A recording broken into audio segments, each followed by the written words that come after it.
Welcome to the Scottish Rite Journal podcast, an audio presentation of the Scottish Rite Journal, brought to you by the Supreme Council of the Scottish Rite, Southern Jurisdiction, Mother Supreme Council of the World.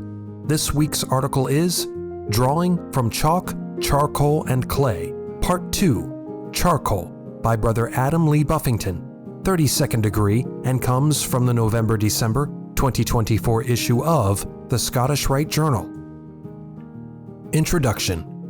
At the close of the entered apprentice degree, newly made Masons are introduced to the symbols of chalk, charcoal, and clay.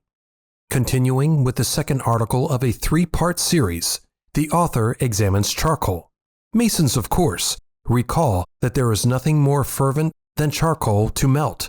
When well lit, even the most obdurate metals will yield to its power. Appealing to the heritage of classical antiquity and its primary elements, the author puts forth the idea that burning charcoal is an apt symbol for spiritual transformation of the self. Mark Dreisenstock, 33rd degree, Managing Editor, Scottish Rite Journal.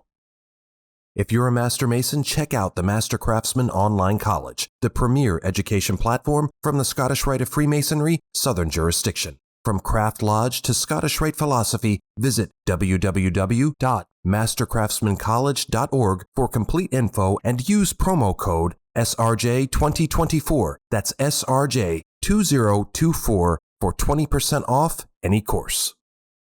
A one-page article published in the January 1954 issue of this magazine entitled How Fervent is Your Charcoal by Ernest V. Powell spoke of charcoal in the Masonic tradition.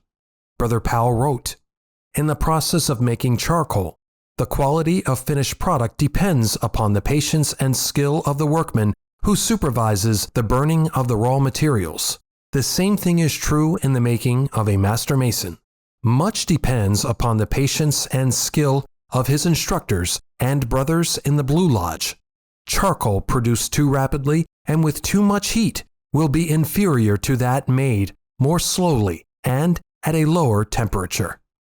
Brother Powell then proceeds to explain further his analogy of comparing the Mason's development to charcoal, noting the principles for which a Master Mason stands can act as a smelting agent in the formation of character, both inside and outside the lodge.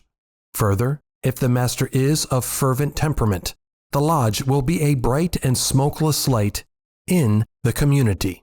Looking back to medieval and colonial days, when blacksmiths and metal workers needed to make a specific piece, they would throw coal into their furnaces to provide the needed heat to help render metals more malleable in order to shape them into the desired product. Thus, the heat from the charcoal is indicative of transformation. Even though fervency means to display a passionate intensity, it also alludes to us being able to change in order to pursue that passion. For example, if we have fervent passion to become a great Masonic scholar or lecturer, we will read and examine many Masonic and non-Masonic books that will test our current knowledge or beliefs to the limits and bring us to different and further points of knowledge. If we can push beyond even these points, then we are allowing ourselves to change for the better, to mold and transform ourselves into something new, something better, something purer. The strongest fire can come from the smallest spark. Sometimes, for us to change, or to begin the process of change, we only need one tiny moment in time to attain the realization that I need to be better than I am now. That tiny spark of transformational energy onto our charcoal of potential can create a huge fire, a huge fervent desire to become better than what we are. Yet while that spark can start the flame, we need to keep adding our charcoal to it to help meld and yield those most obdurate metals of ourselves: vices, selfish desires, ignorance, arrogance, criticisms, and self-imposed limitations. Returning to our spiritual alchemy of the classical world, introduced in the previous article of the series, we recall that there were four primary elements: fire, water, earth, and air. Charcoal itself is but an earth element, but when we add into the mix the element of fire, we are able to produce heat, the essence that is needed for change or transformation. Thus, we combine earth, man's material body, with fire, man's transformative power, to be able to transform ourselves and strengthen ourselves to a more perfected state. As charcoal is heated in the fire, it will slowly be reduced to a smaller state, and the fire will build and generate more heat. All this is indicative of how the material aspect of man, his attachments to material items, wealth, and ego, can slowly be removed from him by giving himself over to his transformative power and increasing his knowledge of change, his heat.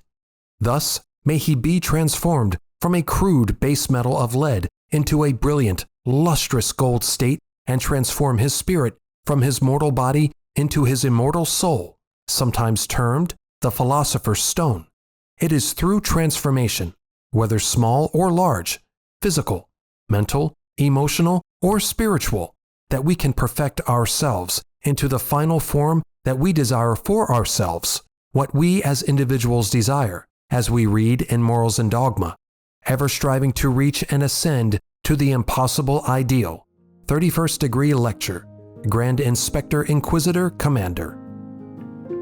Like and share this article, and don't forget to subscribe to the channel. If you wish to comment, please leave one, and as a reminder, hit the notifications bell. Any accompanying photographs or citations for this article can be found in the corresponding print edition. The Scottish Rite Journal is published by the Supreme Council of the Scottish Rite, Southern Jurisdiction, Mother Supreme Council of the World. Mark Dreisenstock, 33rd Degree, Managing Editor. I'm your host, Matt Bowers.